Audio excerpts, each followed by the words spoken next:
प्रेम से बोलिए बागेश्वर धाम सरकार की जय, सन्यासी बाबा की जय, सनातन धर्म की जय, बालाजी हनुमान जी महाराज की जय।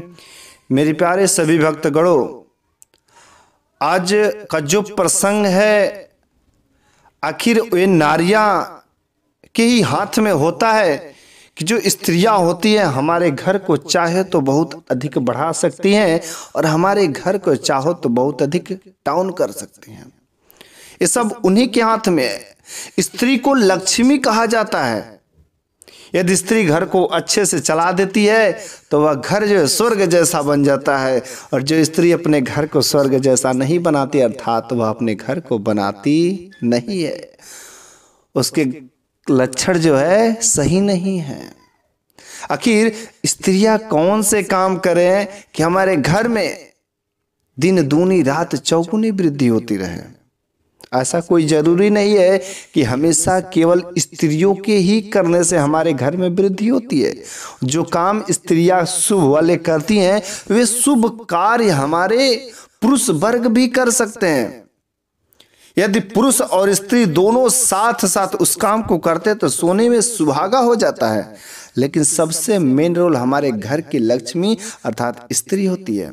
हमें इसलिए कभी भी घर में अपनी स्त्रियों से, अपनी माँ से, अपनी बहन से, अपनी पत्नी से झगड़ा नहीं करना चाहिए, क्योंकि झगड़ा करने से कहीं ना कहीं लक्ष्मी का हास होता है। लेकिन आज मैं वे 3 काम बस बताऊंगा। बस वे नारियां बस 3 काम करें तो ऐसा करने से उसके घर से बरकत होने में कोई नहीं रोक सकता। उसके घर में दिन दूनी रात चौगुनी बढ़ेगी ही बढ़ेगी। आखिर वे 3 काम कौन है? पहला काम, जो भी स्त्रियां हमारे सोने के बाद जब उठती हैं तो सोने के तुरंत उठ करके अपना काम करने लगती हैं। नहीं, सोने के बाद हमें जिस धरती माता के ऊपर पैर रखते हैं उनको प्रणाम करके कहना चाहिए, धन्य हो धरती माता, इतने दिनों से आप मेरा बोझ उठा रही हैं, मैं आपका एहसानमंद हूं, मैं आपको प्रणाम करती हूं, आप मेरा प्रणाम स्वीकार करिए। धरती माता का प्रणाम नमस्कार जरूर करना चाहिए। ऐसा करने से हमारे घर के नकारात्मक ऊर्जाओं का वास जो है खत्म होता है। दूसरा काम आखिर क्या है जो स्त्रियां को जरूर ही करना चाहिए? पहला काम, धरती को प्रणाम करना चाहिए। दूसरा काम, जब वो स्त्रियां खाना बनाने जाएं तो खाना बनाने से पहले स्नान ध्यान जरूर कर लेना चाहिए। बिना स्नान किए हमें किचन में नहीं जाना चाहिए। स्नान करने के बाद किचन में जाएं, और जब किचन में प्रवेश करें तो मुख्य द्वार पर ही किचन का प्रणाम करना चाहिए। किचन का प्रणाम करने का मतलब अन्नपूर्णा देवी का प्रणाम। यदि अन्नपूर्णा देवी का हम नमस्कार करेंगे तो हमारे किचन में कभी भी खाद्य सामग्री की कमी नहीं होगी। और स्त्रियों को, कुछ स्त्रियां डायरेक्ट भगवान को मानती ही नहीं है, जल्दी जल्दी में खाना बना देती हैं। अगर जिनके भी घर अगर स्त्रियां जो होती हैं हमारे अपने पूजनी देवी देवता जो भी होते हैं उनका पूजा ध्यान जरूर करना चाहिए, उनका भोग जरूर लगावें।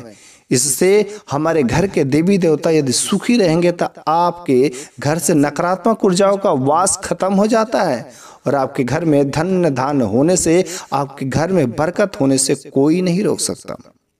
और सबसे जो मुख्य काम है, आखिरी काम है, जो हमारे घर के नारियों को सभी को करना चाहिए, और जिनसे एक कोई जरूरी नहीं एक काम जो नारियां ही करें, पुरुष वर्ग भी कर सकते हैं। यदि नारी और पुरुष दोनों लोग करते हैं तो तुरंत उसका रिस्पांस मिलना शुरू हो जाता है। हमें अपने से बड़ों के साथ इज्जत से बोलना चाहिए, और सुबह उठते ही हमें उनका पैरों का नमस्कार करना चाहिए।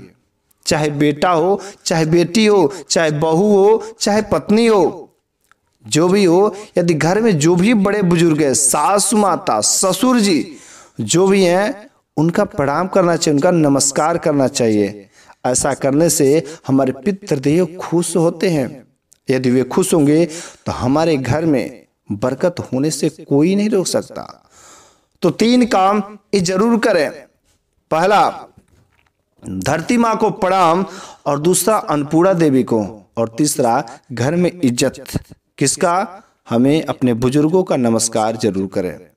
यदि ये 3 काम जो भी स्त्रियां यदि सहजता पूर्वक से करते, उनको कोई संदेह नहीं होता है, तो उनके घर में धन धान आने से कोई भी रोक नहीं सकता है। उसके घर के पितृदेव, उसके घर के देवी देवता सब खुश रहेंगे। और यदि देवी देवता पितृ सभी खुश हैं तो यार कौन रोक सकता है तुम्हारे घर में लक्ष्मी आने से? तुम्हारे सभी कार्य सुखी पूर्वक संपन्न होंगे।